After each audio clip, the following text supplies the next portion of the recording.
Indonesia. But perhaps best everyone can give a round of applause to CZ, the CEO of Binance. CZ, please come up.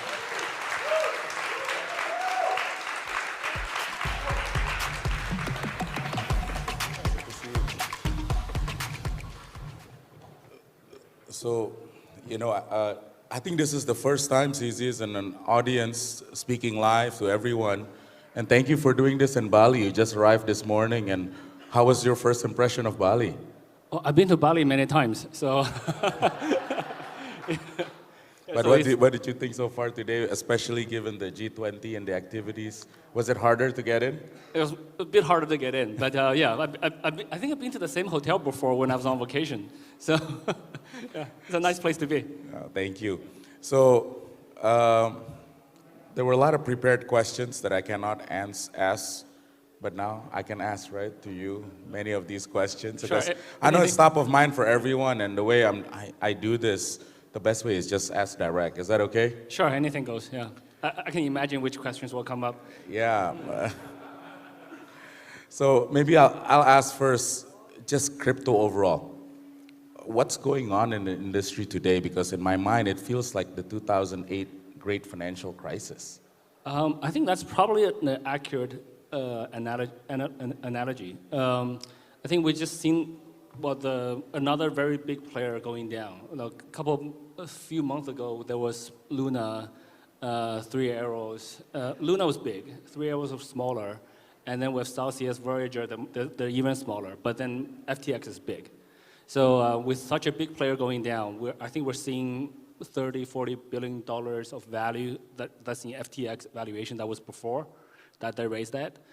Plus quite a few $1 billion of user funds that's kind of gone.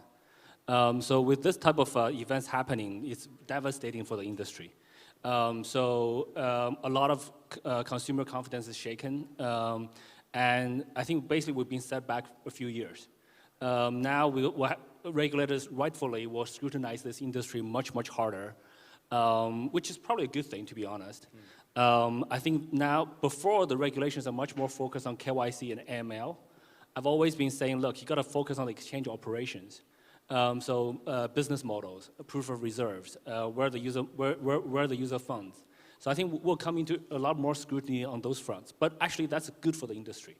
So having that setback, short term is very painful for a lot of retail investors. That's on FTX, etc. But we feel that pain. But longer term, I think this is another wake-up call to say, hey, look, we're in a new industry. There's a lot of risks, and we need to learn how to deal with those risks and how to build a much healthier industry. So what happened with FTX, and I know you can't comment on the FTX side, but what actually happened the last 3 days? I mean, this is only 72, 96 hours, but I mean, if you can share with us what's on your mind and what's going on. Yeah, so I think the last 3 days is just a revelation of problems. The problems were there way longer, right? So like this problem wasn't created in the last 3 days. So basically, we have an exchange, well, FTX is misappropriating user funds. They were taking user funds to do other things. And I think the trigger was like a week ago. There was a CoinDesk article. And then my team says, well, hey, CZ, we still have this, we still have a lot of FTT coins. Like, what? Should we sell it? Sure, why not? So the next day, there was a big transaction reported by Where Alerts saying that like $580 million worth of FTT was transferred to Binance.com. And my team's like, CZ, this is our transfer. I was like, well, really, you sure? He's like, yeah, he's sure. And should we be, like there was discussions in the community, and should we be transparent about it? It's like, yeah, sure, we should be transparent about it. And then he said, CZ, you should write a tweet, because we don't, like what we'll call the interns, our PR team says, we don't really know how to write this particular one. This is quite sensitive.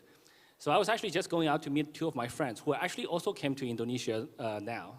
I was on my way out to meet with them, and then so I just wrote a tweet in a few minutes. But I wanted to explain, like, how do we have this much, right? So we can't just have $580 million worth of FTT all of a sudden.